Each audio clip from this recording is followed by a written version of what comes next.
Ladies and gentlemen, good day and welcome to Macrotech Developers Limited Q4 FY22 earnings conference call hosted by Antique Stock Broking Limited. As a reminder, all participant lines will be in the listen-only mode, and there will be an opportunity for you to ask questions after the presentation concludes. Should you need assistance during the conference call, please signal an operator by pressing star then 0 on your touchtone phone. Please note that this conference is being recorded. I now hand the conference over to Mr. Biplab Debbarma from Antique Stock Broking. Thank you, and over to you, sir. Thank you, Nirav. Hello, everyone, and welcome to post-result conference call to discuss 4Q FY22 earnings of Macrotech Developers Limited, hosted by Antique Stock Broking. Today, we have with us the management of Macrotech Developers, represented by Mr. Abhishek Lodha, Managing Director and CEO, Mr. Sushil Kumar Modi, CFO, and Mr. Anand Kumar, Head IR. Without further ado, let me hand over the call to Mr. Lodha. Over to you, sir. Thank you. Good afternoon, everybody. Thank you for joining us on this earnings call.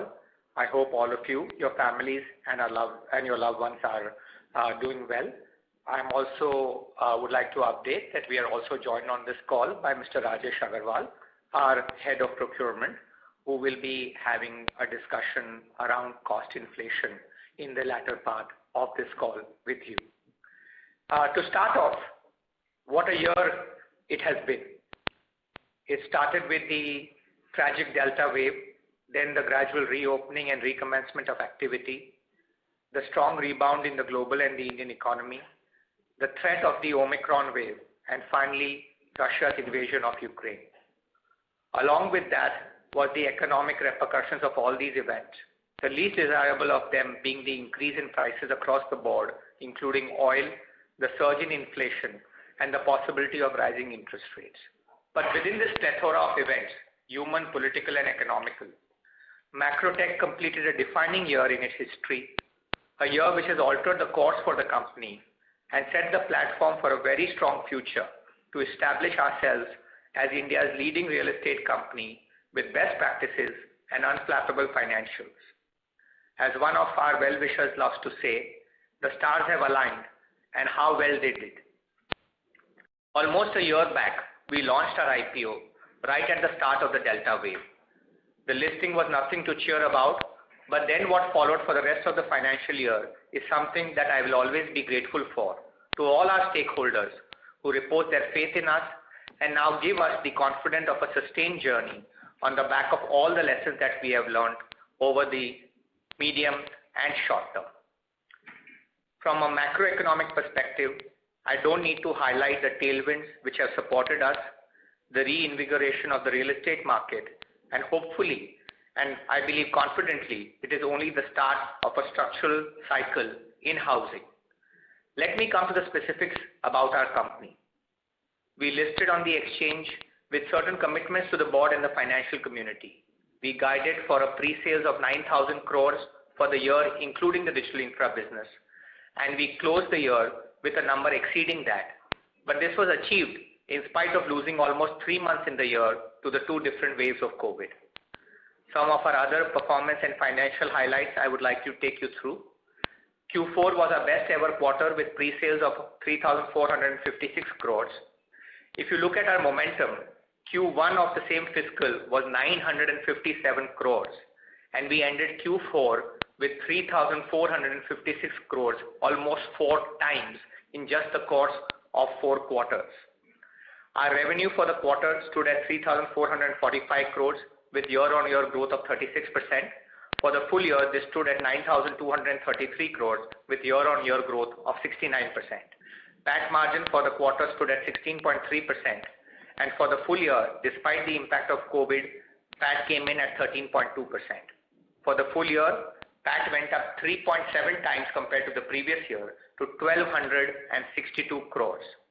ROE for the full year came in at 15.5% on account of the expanded equity base post the IPO and the QIP. We expect our ROEs to reach high teen levels over the medium term. Collections continue to track the pre-sales growth and came in at 2,843 crores, showing a growth of 36% in this quarter. Collections for the full year were also equally strong at 8,597 crores, showing a year-on-year growth of 70%. We expect collections to broadly track pre-sales with a small lag as pre-sales ramp up on an ongoing basis. Our adjusted EBITDA for the quarter was 1,230 crores, showing a growth of 33% on a year-on-year basis. For the full year, adjusted EBITDA more than doubled to 3,243 crores. Adjusted EBITDA margin stood at 36% and 35% for the quarter and full year respectively. In line with the strategy of monetizing our rental office assets, we have partially monetized the leased portion of our Thane office property. Going forward as well, we will look to monetize our leased asset, giving us significant capital release to boost our higher ROE part of our business. Our resolve to become a global leader on ESG has only strengthened during the year. We have made progress to achieve our net zero carbon goal before the original timeline of 2035. We will be publishing our science-based targets later this year. We are setting up an accelerator with the world-renowned Rocky Mountain Institute in the Mumbai region to promote research into solutions to get urban India to net zero faster. Our focus on social impact will be further strengthened this year with the launch of the Lodha Brain Gain program, which seeks to ensure that gifted children are given all the resources, educational, economic, emotional, and anything else that they may need to fulfill their promise, and we can create a generation of Indians which is committed to giving back to our country in addition to maximizing their own potential. We continue to focus on diversifying our board as we did with the induction of Mr. Lee Polisano to continue to show the highest level of governance. We promise to strengthen the balance sheet and eliminate the fragility from high interest costs, targeting a net debt of below 10,000 crores by the end of fiscal 22. We ended the year with about 9,300 crores of net debt.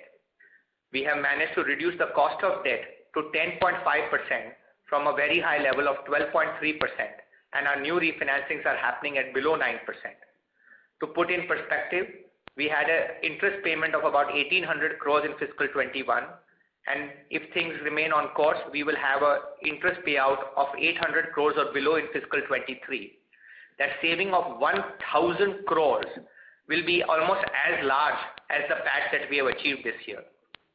We had committed to repay the promoter loan within 6 months from the date of listing, and this was done within 3 months. The London investment was out of our core focus, and we had initially guided for a closure of the investment by fiscal 24. We are ahead of schedule on that. The entire project debt as well as the bond debt have either been repaid or is covered by the sales that have already been done. And as it stands, we will be in a position to repatriate a significant surplus back to the Indian company starting in fiscal 23. We saw tremendous opportunities for growth in the real estate market in India with the dynamics that I have highlighted in previous calls through a committed capital light model. And we were fortunate enough to be able to raise 4,000 crores of capital, of which through the QIP, of which 3,000 crores is targeted purely for growth, which is being deployed as we speak. The digital infrastructure business continues to support the strengthening of our financials, and we are making good progress on deals in this year, which will provide us additional monetization and annuity income as well. We are taking some new initiatives which will increase our strength in the real estate ecosystem, but will not entail any significant capital deployment, and on the contrary, over time, start generating long-term recurring revenues of annuity-like nature. Overall, our commitment towards a capital-light, high ROE model, growth model remains unshakable. Moving on to the guidance that we have for fiscal 23 and going forward, assuming that events like COVID and geopolitics do not rock the world beyond imagination, we look at growing our pre-sales by about 25% to 11,500 crores from the 9,024 crores that we did in fiscal 22. Out of 11,500 crores, 10,500 crores is expected from our for sale business, and the balance 1,000 crores is expected from our non-core assets monetization, land monetization, and the digital infrastructure business. We might end up as one of the few companies which will reduce our borrowing costs this year, even in fiscal 23, in spite of the rising interest rate environment. Our net debt is expected to come down to below 6,000 crores for the year. Our target is to keep our net debt at less than 1 times of operating cash flow, and we hope to achieve this in the next 4 to 5 quarters itself. We are on track to sign JDAs worth about 15,000 crores of GDV in the fiscal 23, in addition to the approximately 15,000 crores which we did in fiscal 22. This is an ongoing process, and we continue to see plenty of opportunities, even more so as some of the uncertainties have come up in the market, as we've seen over the last few months. I would also like to state that as you look at our company's performance and that of the larger housing and real estate industry, because of the nuances and intricacies of the accounting standards, the best KPIs to track our performance, in our view, are the following 4. Number 1, pre-sales. Number 2, EBITDA margin from the current sales. This is a number which we will start reporting from the following quarter. New projects added in terms of GDV and the external ESG rating or score. We believe that these 4 KPIs will give you a comprehensive overview of the performance of the company as well as its future trajectory, and will help you get a much clearer idea of the current performance of the company, which may sometimes not be clearly understood from the financials, because revenue recognition under Ind AS is done only at the time of the receipt of the occupation certificate, which might lead to lags in the clarity on terms of the operating performance. While we are bullish about the growth prospects for fiscal 23 and beyond, we believe that the sustained growth in the housing market is here to stay for a meaningful period of time, and as a company, we can on an ongoing basis deliver pre-sales growth of 20% or higher, not only in fiscal 23, but even for the next 3 to 5 years. Having said that, we are also cognizant of the risks ahead of us, particularly in view of the rising material costs and from a buyer perspective, rising inflation and increasing mortgage rates. Our assumptions take this into account. The overall impact of cost inflation on our cost of goods sold has been about 2.5%, as detailed in slide 16 and 17 of the investor presentation. The year-on-year increase in construction cost is about 13.7%, which was about 5% up to January 22, and thereafter, due to the global events, including the Russian invasion of Ukraine, as well as the lockdowns in China, there has been an increase of a very meaningful amount. However, with good wage growth in the country, we expect to be able to pass on the cost increase and yet ensure that affordability remains strong and volumes grow up. Our assumption and belief is that prices will go up 6 to 8% for the product this year, and that will be below the wage growth of 8 to 10% in the economy, and therefore there will be an increase in affordability and linked to that an increase in volumes. Further, talking about increased costs, today we will further demonstrate our management depth, having Rajesh Agarwal, the head of our procurement, on the call, and happy to answer any questions that you have on this topical area of construction cost inflation. And of course, our CFO, Sushil Kumar Modi, is of course available to answer any questions on the financials. With this, I would like to thank the entire financial community once again and all our stakeholders for the landmark year that we are able to have, and we hope that we will continue to deliver on performance in the same manner going forward too. Thank you for your time. So shall we open the floor for questions? Yes. Thank you very much. We'll now begin the question and answer session. Anyone who wishes to ask a question may press star and 1 on their touchtone telephone. If you wish to remove yourself from the question queue, you may press star and 2. Participants are requested to use handsets while asking a question. Ladies and gentlemen, we will wait for a moment while the question queue assembles. Participants, you may press star and 1 to ask a question. The first question is from the line of Kunal Dayal from Bank of America. Please go ahead. Sure, thank you, and congratulations on a very strong fiscal 22. Abhishek, 2 questions from my side. The $1 billion of investments that you're planning in the warehousing and logistics business, if you could, talk a bit more about what are the financing plans for the same and the kind of rental income you would expect from it.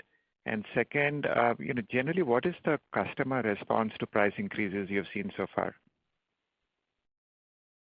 Thank you, Kunal. Let me clarify on our plans in the digital infrastructure space, which includes warehousing and light industrial. We are in the advanced stages, and if things remain on track, we should be able to confirm that this quarter of putting together a platform for doing digital infrastructure and warehousing and light industrial across the country with two marquee global investors. The nature of this platform is that Lodha will be largely injecting assets into the platform, including land as well as built warehouses and built in-city warehousing and logistics locations. And our two partners will be bringing in capital, both equity capital, a significant amount of equity capital into the platform. The platform as a whole will be raising project level financing from time to time at a very modest leverage level of about 50% or thereabout. So overall, from an MDL perspective, this will largely entail the injection of assets into the platform from time to time. And therefore, the balance sheet of MDL will continue its process of deleveraging in spite of participation in this growth opportunity. To your second question around the customer response price growth, this is a very interesting question. We believe that too much price growth is harmful and too little price growth is very, very harmful. In the few years prior to COVID, when prices were flat and then declining, volumes fell significantly because nobody really wants to buy an asset which is falling in value or not appreciating in value. On the other end of the spectrum, if price growth is significantly higher than wage growth, then you have affordability issues coming up and volumes can get impacted, especially in the affordable and mid-income part of the business. What we are seeing right now is kind of a very, very happy situation where price growth is happening in a manner which makes the home buyers believe that their asset is appreciating in value, which is great. It also makes potential home buyers make their purchase decision earlier because they know that in the future the asset will be more expensive in nominal terms. And overall, the increase being below wage growth, so if you have wage growth of 8 to 10% and price increase of 6 to 8%, affordability increases from a financial perspective, and therefore more and more people are able to climb onto the housing ladder. So all in all, we have seen that consumers welcome a modest level of price growth, and it encourages home buying, and it also improves significantly the sentiment amongst those who are already home buyers. Got that. Very logical, Abhishek. Thanks a lot. Thank you. Thank you. The next question is from the line of Kunal from CLSA. Please go ahead. Yeah, hi. Thanks for taking my question. My question was on your guidance of operating cash flow would be more than 6,000 odd crores, and your net debt reduction guidance is about 3,300 crores odd. So I'm assuming you are expecting free cash flow generation of about 3,300 crores. I'm just trying to reconcile this 6,000 crores of operating cash flow with free cash flow of 3,300 crores, considering that you gave a guidance of 800 crores for net debt for interest payout for FY23. So the balance about 1,900 odd crores, where do you intend to spend? Hi, Kunal. That investment is in the continued what we had laid out at the time of raising our QIP, that we will continue to invest in the capital light JDA model of growth, and therefore investment in land and license for our upcoming projects is what will be the use of that balance differential amount between the operating cash flow less the interest cost and the net reduction in debt. And also, Kunal, the point that we are emphasizing is thereby the trajectory that it is going to go below 6,000. Depending upon what we commit in the form of these investments, whether the number gets into the 5,000 crore, early 5,000 handle, or it remains more closer to the 6,000. That obviously is a function of some of these investment that falls in place. But for sure, the net debt goes below 6,000 crore. Sure, fair enough. Thanks for that. My second question was on your slide 13. So these 11 JDAs that you've tied up in FY22, the GDV of that is about 14,600 odd crores. What would be the net cash flow accrued accruable to Lodha from this? So I think here in the slide itself, if you really see, which we have indicated, the effective margin that we are talking on these businesses on these projects are around 20%, right? The PBT margin. So the effective cash flow is that, right? But obviously the contours of the projects are such in terms of the commercial understanding that where generally on these JDAs for the first 18 months, we don't kind of share or we keep all the collections and the proceeds for the purpose of the project. So to that extent, from a very cash flow standpoint, while there may be a far higher cash flow accruing to us, but on the whole, as a project economics standpoint, the 20% handle, 18-20% handle is what will belong to the to MDL. Okay. Thanks a lot. Yeah. Thank you. The next question is from the line of Puneet from HSBC. Please go ahead. Yeah, thanks so much for the opportunity and congratulations on great numbers. My first question is with respect to the launch pipeline. You talked about a launch pipeline of 8.7 million square feet. And then there is another, on your slide 10, you talk about 3.3 million square feet. What should we think of as the correct launch pipeline for FY23? Yeah. So the launch pipeline for FY23 is 8.7 million square feet out of land which has already been tied up. Either we already own the land or the JDAs have been done. So that is, I would say, the clear visibility. Obviously, as we saw in the last fiscal year, new JDAs will happen during the course of the year, and those may get further added to this launch pipeline. But the launch pipeline, as is visible right now, is 8.7 million square feet. You refer to a term of 3.3 million square feet. Let me try to take this. Yeah, that is the delta between the owned land and the JDA. So I think the JDA number is 3.3 million square feet and the owned land number is 5.4 million square feet, which is on slide 26 of the investor presentation. Understood. And in this 8.7, is the idea to launch the entire thing in the current year, or would you launch in phases, and of the 8.7, the available inventory available for sale might be lesser? How should one read this? No. For example, your extended suburb is 3.5 million square feet. Yeah. The 8.5 million square feet is what phases we expect to launch this year. This is not the size of those entire projects. This is what we expect to newly open for sales in fiscal 23. Okay, so that will be available for sale in some sense. That's correct. Understood. And second is, if you can, talk a bit about the cost of construction as well, since you have the head of procurement. How should we read it for the projects which are yet to start construction? What kind of escalation is it? Is it, you talk about number of 13.7%. Is it just 13.7? I thought the understanding was the cost of project has gone up by a lot more than just 13.7. So I'll get Rajesh to dive into detail, but I would like to just make a point over here that 13.7% is, we've given a fairly detailed breakup of how 13.7 is put together, which Rajesh will of course be happy to talk you through. But you also need to take into account that cost of goods sold does not go up by 13.7%. This is 13.7% into about 35% is the increase in the cost of goods sold for a completely new project. So that is approximately between 4 to 5% in terms of the increase in the cost of goods sold. So I'll now hand over to Rajesh to talk you through a little bit more about why 13.7 and not a number which may be much higher. Before Rajesh step in, just to perhaps in any case you would have noted on the page itself, we are not saying that the cost increase is just 13.7 and effective thereby 4 to 5%. Obviously, the cost has gone up, skyrocketing as high as 35% that you see on the screen for the various constituents, which is steel, and so is the other commodity.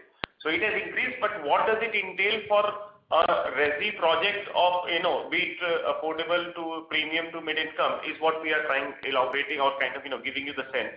But Rajesh, why don't you take it up? And slide 16 and 17 would be in our investor presentation, would be the right ones to look at when you, are getting into the numbers. They will be easy for you to follow then. Yes, I'm on those, yeah. Yeah, Rajesh. Yeah. So I think the slide number 16, when we talk about the early construction, where this number 13.7 is coming, and the breakup is on the the slide number 17. It's all about the granularity exercise which has been done across 1 year. Basically, we have taken the data and the actual cost what we have done or the procurement which has taken place from April 2021 to March 22. And broadly, if you see, if you talk about a percent of a share cost, in double digit, it's only 3 elements. Steel, the electrical part of it is there, and the RMC, and one of the major element is labor. So when you talk about the percentage of share cost and the escalation happened in, say, steel 35.1, and in labor it is 3%.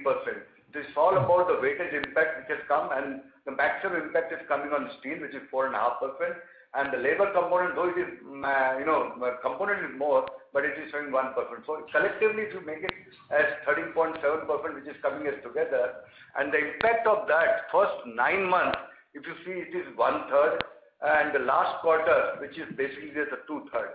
I can just talk about maybe the going forward approach per se also, but I can only say that some spike has already taken place. Say last 1 month or so, whether when you talk about crude oil price or the steel or the aluminum price. But now the spike has gone, but yes, it is on the upper range and the level is being stable, what we are seeing the movement in last, couple of weeks or so. So that sort of scenario may happen till that, the element geophysical tension will continue part of it, and going forward we'll have to see the timeline, but we expect the prices to be moderated once, this part and as well as the Shanghai and the lockdown part of it gets normalized. We expect this whole thing to be moderated. Understood. And this number is as of March 22, right? And would you think there is a meaningful shift from March 22 to, almost nearing May, end of April? Or the last 27 odd days haven't changed this by much? As I said, in fact, in March, I have seen more of spike happening, and in April, the sort of commodity has gone to some sort of a stability, but yes, on the higher range. So I think I'll still talk about April being same as March. Okay, understood. And if we were to compare this to 2019 December level, what would that number be broadly? We don't really have a detailed number, but the inflation between December 20 and March 21 was not something very significant. So you could assume it probably to be, the 5% per annum which was happening before for a quarter, you can add 1.5% there. So if you want to take December 20 to March 22, probably 15%. Understood. That's very helpful. Great. That's all from my side. Thank you so much. Thank you. The next question is from the line of Saurabh Kumar from JP Morgan Chase & Company. Please go ahead. Hi. So 3 questions. One is, what is the inventory left in World Tower and Park now?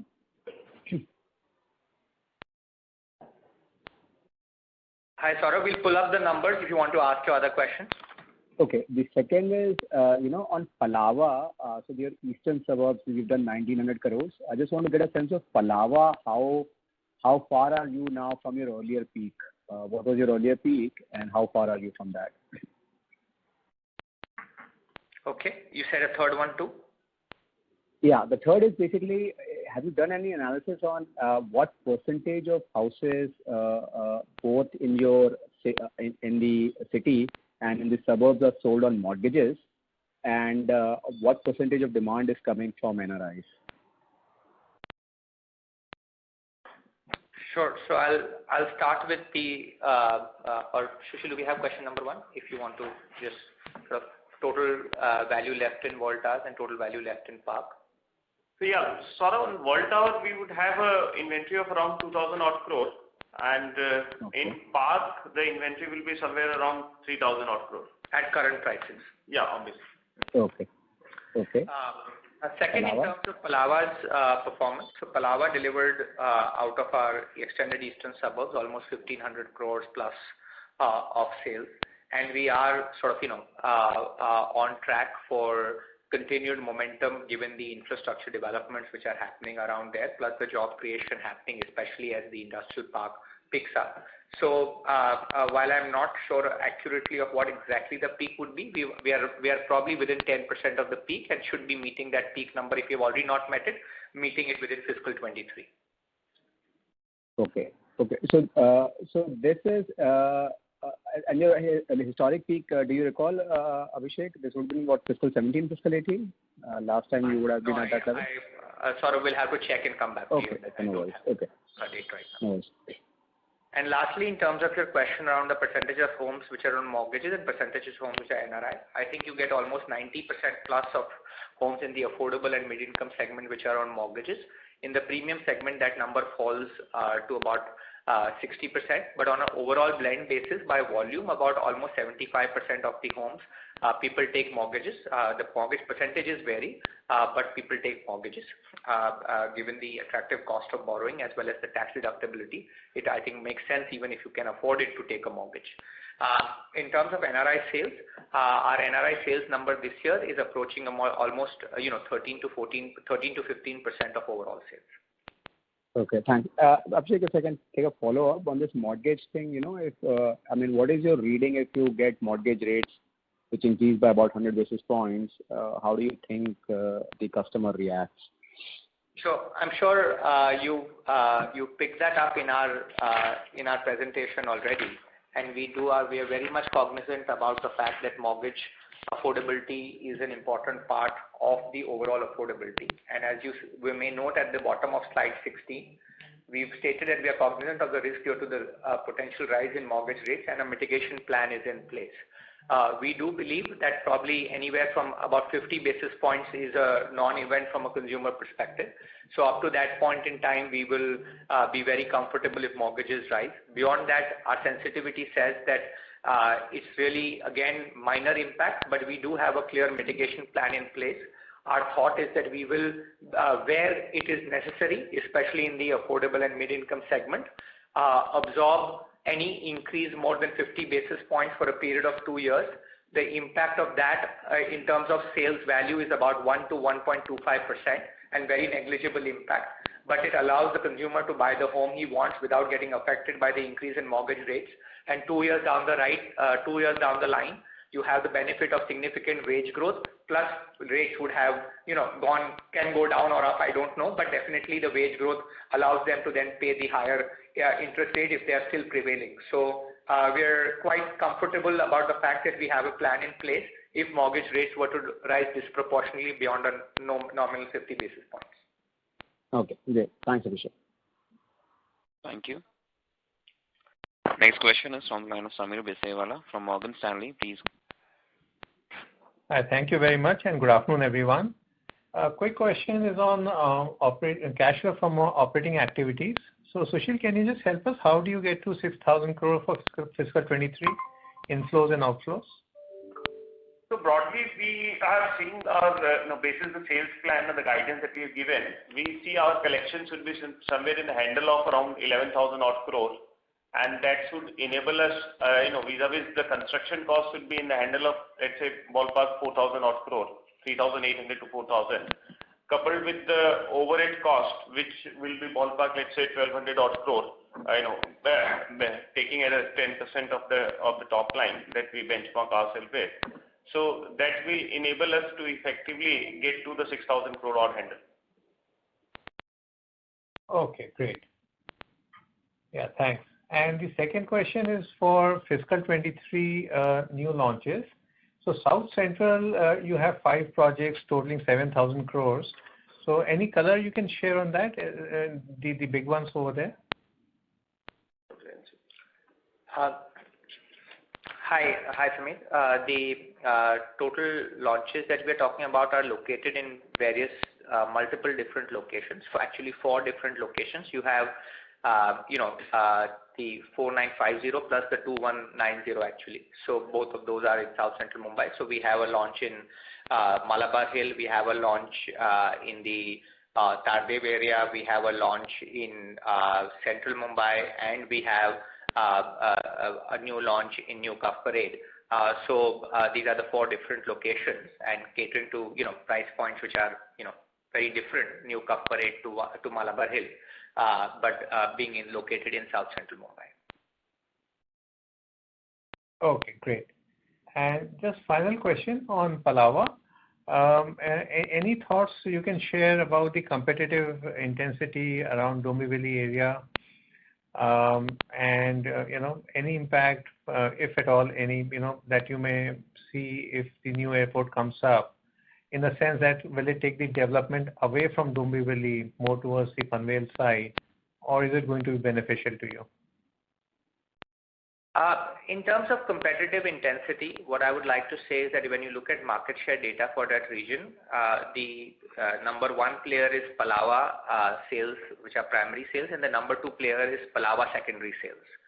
So that will give you a sense of what Palava's magnetism is. That the second largest player is actually Palava secondary sales, and that is about 15-20% of Palava primary sales, and no other player is bigger than that. Obviously, there were from time to time when a new player launches a new land parcel, there is a short-term disruption of about 3 to 6 months. But other than that, I think the quantum of investment which has happened in Palava, the fact that 150,000 people already live there, there are real jobs, there is real economy, there are 5 different schools operating, 2 now hospitals being built, tons of jobs coming up in the industrial park and so on, makes Palava, quite frankly, not a suburb of Mumbai. It is a new city. And it's a new city of an international standard which India has hardly ever seen. So its magnetism, the quality of life that it brings in, we believe will only continue to help its sales growth going forward, because it is not something that other projects, in our opinion, can compete against. In terms of your question about the Navi Mumbai airport, definitely the Navi Mumbai airport, in our opinion, is a net positive for Palava. There will be pluses and there will be minuses, but overall we see it as a clear net positive for Palava. Okay, great. Thanks, Abhishek. Very helpful. Just on the mortgage rate, I just want you to understand, is this the top 2 consideration or top 3 consideration for a home buyer, or is it a lower down factor? And I presume 90% plus would be floating rate.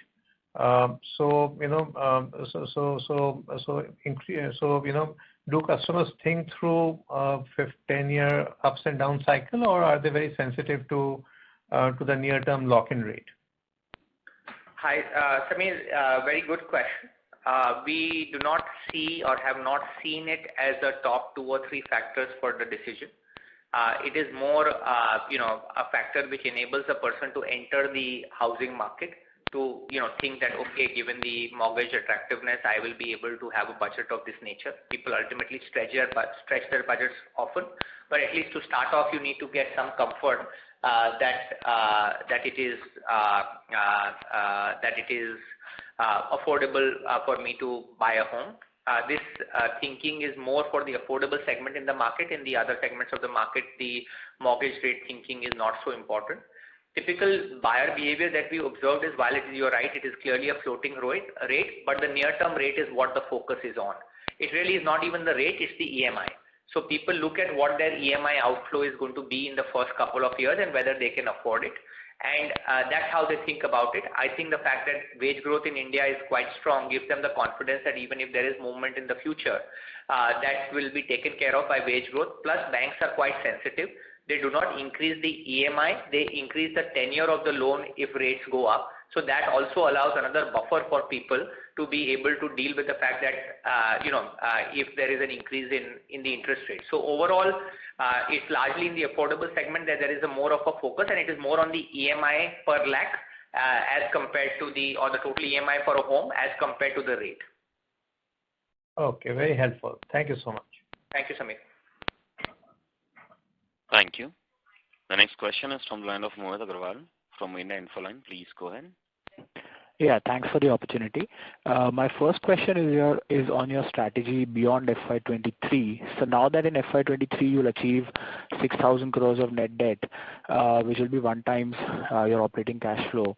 How do we see your growth strategy? Like, would you start acquiring land, or would you continue doing more of JV JDAs? Our very, very clear and stated strategy is that we want to be a very, very prudent balance sheet, and we want to maintain our debt at very, very modest levels, and therefore there is a overall limit of having debt at no more than 1 year's operating cash flow. Having said that, we do believe that the JDA opportunities are quite attractive from an ROE perspective as well as from a risk mitigation perspective, especially in a new market like Pune. And it allows us to do a lot more rather than investing our capital in a limited number of lands. So therefore, our focus on JDAs is an ongoing strategy. It's not something which we are doing only till we hit a particular debt number. Having said that, land ownership is equally a part of the business within the parameters of the overall debt ceiling. From time to time, if there are very, very attractive land parcels, either attractively located or highly attractively priced and help us generate the ROEs that we are targeting, we might consider outright, but that is not something that we see happening in any meaningful manner over the next 12 to 24 months. Okay. And this in the London business, you've mentioned about 1,500 crore repatriation to start from FY23. Will that be over and above the 6,000 crore target? So theoretically, suppose if all 1,500 crore were to come, are we looking at a 4,500 crores net debt at the end of FY23? Yes, possibilities exist. Yes, this can be incremental. You are right. Okay. And my last question is basically, can you give some color on your your sales guidance of 11,500 between what are you targeting in terms of the ready unsold inventory of 7,500 crores and your ongoing and new launches? If you could give a broad breakup between and where would your ready unsold inventory be by the end of year? If you could give some broad color on that. So, Mohit, I think this one can take it from how the business is performing, quarter on quarter. So generally, what we have seen, including the Q4, the ready inventory composition in the sales is somewhere around 45% handle, and thereby meaning obviously we feel that this is the completion that we will be doing on the construction side on numerous projects. More or less, that kind of trajectory will continue. So it will continue to be hovering anywhere between 40 to 50%. That's how we see. Okay, sure. That's all from my side. Thank you. Thank you. Next question is from the line of Pritesh Sheth from Motilal Oswal Financial Service. Please go ahead. Hi. Thanks for taking my question. Congrats on the great performance. First question, since the procurement head is here, Rajendra. In terms of the cost impact, right, will this be similar across the industry players, or since our scale is higher, our cost impact would be lower compared to the other players? Some extent, economy of scale matters, but beyond a point, it should be similar to other people as well. The impact or the adversity will be, or the price increase to the other developers will be also similar level. Yes, we do get some, the economy of scale advantage and related, benefit. Only in general, the peer group, I think the only piece that you need to bake in potentially is that which particular segment the peer group is kind of catering to. So if any of the peer group is more and more catering to the affordable and mid-income, then the intensity or the in terms of the overall increase as a percentage of the GDP will be far higher. Vis-a-vis a player like us, which has a kind of presence all across, and the product bouquet, which effectively is spread over. So if I could just add to what Sushil said, our average selling price for the last fiscal was upwards of 10,000 rupees a square feet. Now, construction costs, of course, there is a range, but typically between 2,500 to 3,500 to 4,000 rupees a square foot, depending on the nature of the project. So obviously, somebody else is at selling at 15,000 rupees a square feet on average, then their impact is different. If they're selling at 7,000 rupees a square feet on average, then the impact is very different. So I think the construction cost has to be seen as a ratio of the sales price to get a good assessment of what impact it will have. Got it. Fair point. And secondly, do we maintain some level of inventory throughout our projects, let's say 3 months, 6 months? And so that we are, prepared or mitigating whatever additional risks that are coming in the cost inflation over the next maybe couple of months since this crisis is still there? So see, currently we have seen very limited, except for in the case of elevators, any supply issues. So supply continues to be available. Pricing is what has gotten impacted. We do, of course, maintain for fast-moving items a certain level of inventory at our sites, but that is not in the range of 3 to 6 months. We ultimately run an efficient organization and an efficient operation where the cost of inventory is kept at a reasonable level, taking into account the consumption patterns. As long as we can of course increase the level of material inventory if we start sensing that there is any supply risk, but at this point in time, except for the case of elevators, we are not seeing any significant challenge when it comes to supply.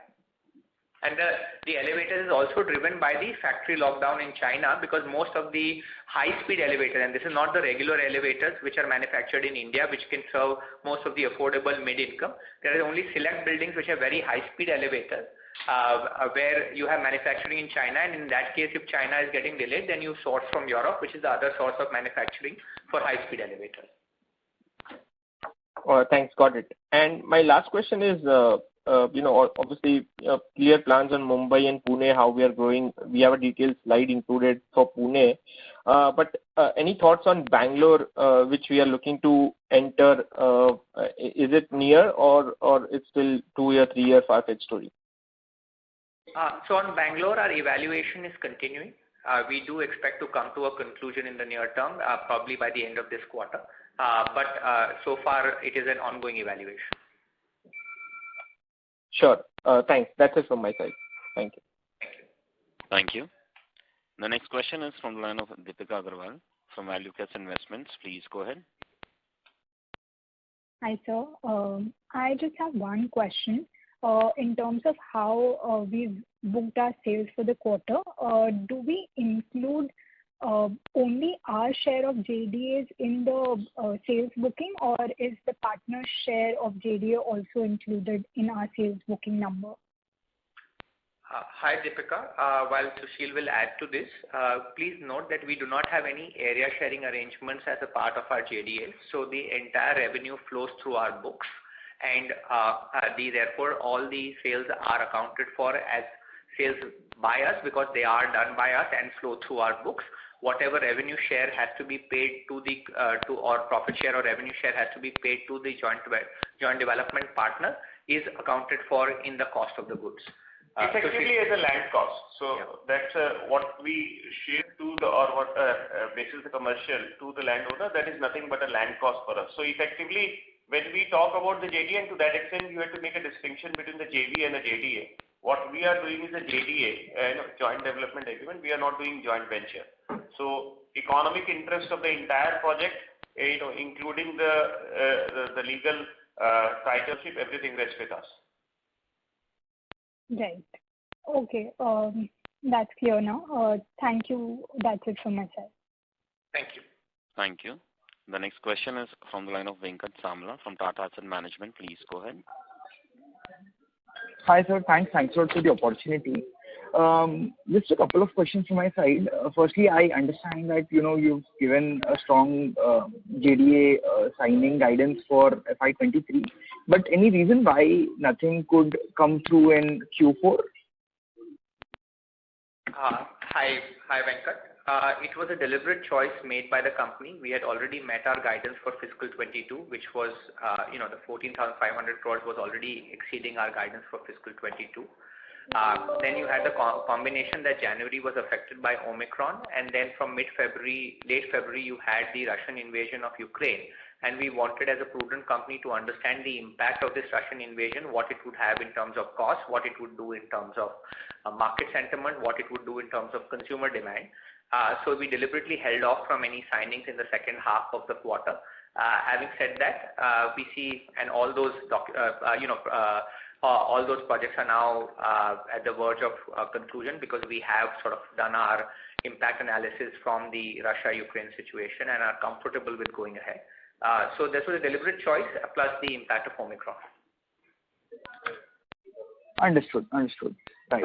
And how are we thinking about monetization of Palava land parcel, especially in the context of digital infra, right? Because when I look at the digital infra sales for FY22, that is close to 166 crore, right? So how should we as investors think about the annual monetization? If you could quantify by giving some milestones, that would be helpful.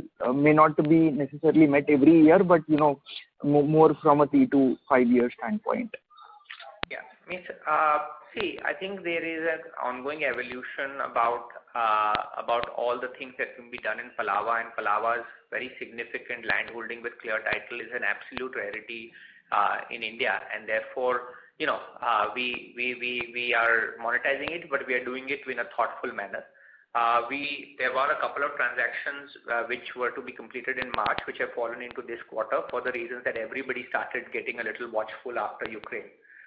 So overall, we continue to believe that somewhere land sale, including to third parties, government, etc., will generate in the region of 500 to 700 crores annually, which may vary in any given year, but on average, like you said, for 5 years, that would be the number. Right. And does this also include digital infra monetization, this 5 to 700? See, when you say digital infra monetization, ultimately what MDL monetizes is its land.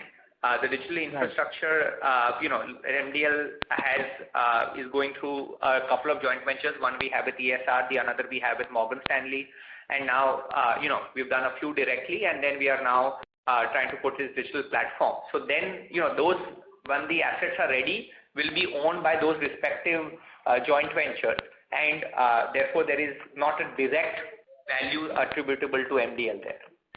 Right.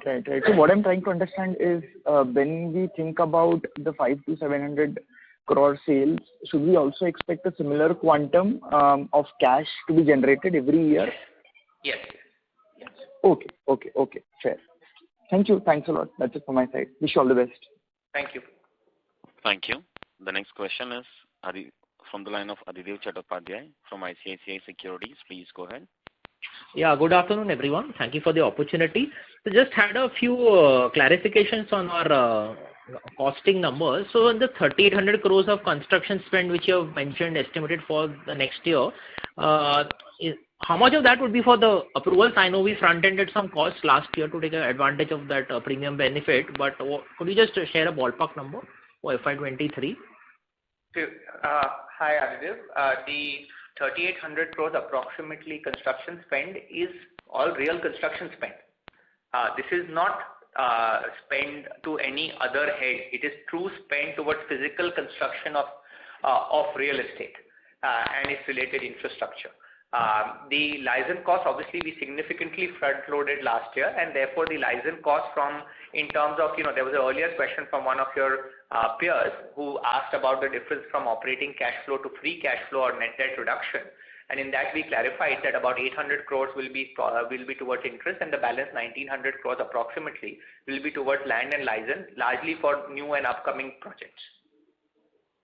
Sure. So it is just to clarify. And so second time on the taxation, now should we assume that our tax outgo for next 2 years, if you could give us some guidance on a cash flow basis, what would be the sort of tax outgo in terms of a percentage of the operational surplus? Yeah, so I think we see ourselves to be kind of more into the math equation. So to that extent, this is the, how the revenue flows in, depending on the completion and stuff. The 20% is what from a cash flow standpoint as a current tax that potentially we will have to outgo or incur as an outgo. So just to again clarify, of the 6,000 crores surplus we are saying, right, pre-tax, that is pre-tax, right? So post-tax for this year of 23, could you share some number? Like it will be lower, 10% or lower on that 6,000 crores? So tax, we have a significant amount of, past deferred or call it past tax adjustments. So with that, the 6,000 number that we have told you is kind of already baking in that. Okay, it would be a minimal tax. I just wanted some clarification on that. Sir, and last question is on the Pune market. Obviously, you put a slide. So going forward in our sales as a percentage of our overall sales, where would Pune figure as a percentage of the overall pie? And what is the strategy for adding land? Thank you. That's my last question.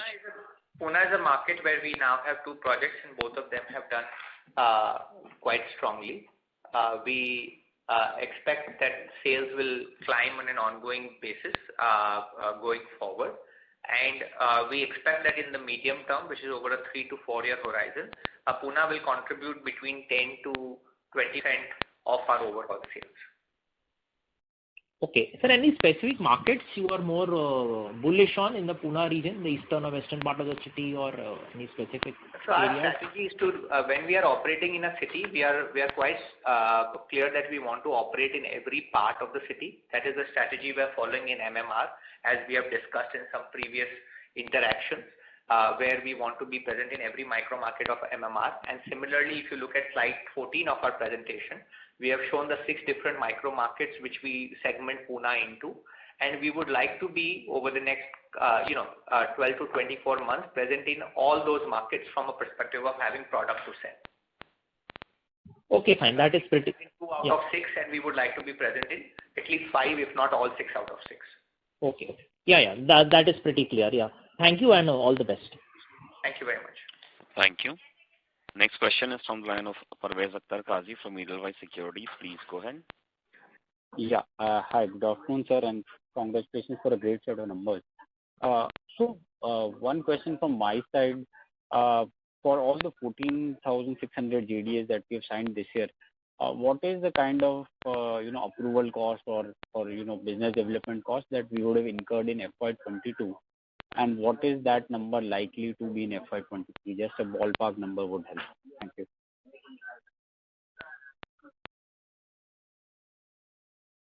So Parvez, when you say business development cost, you are referring to what, the approval cost? Yeah, I mean any kind of cost related, let's say, except the construction cost that we will bear. Okay. So in any case, these costs are more linked to the launches. So the last year on these projects, because we only had 4 launches, so it was not so significant. But in any case, the approval costs are incurred over a period of a trajectory of 3 to 4 years. So as we said that in any case for the overall itself, we don't see too much of a license cost as a payout because we loaded last year, but that was more on the our own land. On JDA front, potentially, let's say 200 to 300 odd crore of the license cost that potentially we will be incurring in FY23. If I could just add to what Sushil said, the net investment of MDL into any JDA project will be capped at between 6 to 7% of the GDV. So as you model things out, that you see that as our kind of peak investment level. Yes, sir. Thanks. All the best for future. Thank you. Thank you very much. Ladies and gentlemen, we'll take that as the last question. I now hand the conference over to the management for closing comments. Thank you. Thanks everybody for making yourself available for this call and listening us patiently. Equally, please note that in our conversation and interaction, we also keep, and noticing some of the areas of our business that potentially we should be more watchful going forward. We will look forward to hearing from you all on an ongoing basis. In relation to the results or any other queries that you may have, please feel free and reach out to our investor relation team headed by Anand anytime. And obviously, I am also available 24/7. Thank you. Thank you very much. On behalf of Antique Stock Broking Limited, that concludes this conference. Thank you for joining us. You may now disconnect your lines.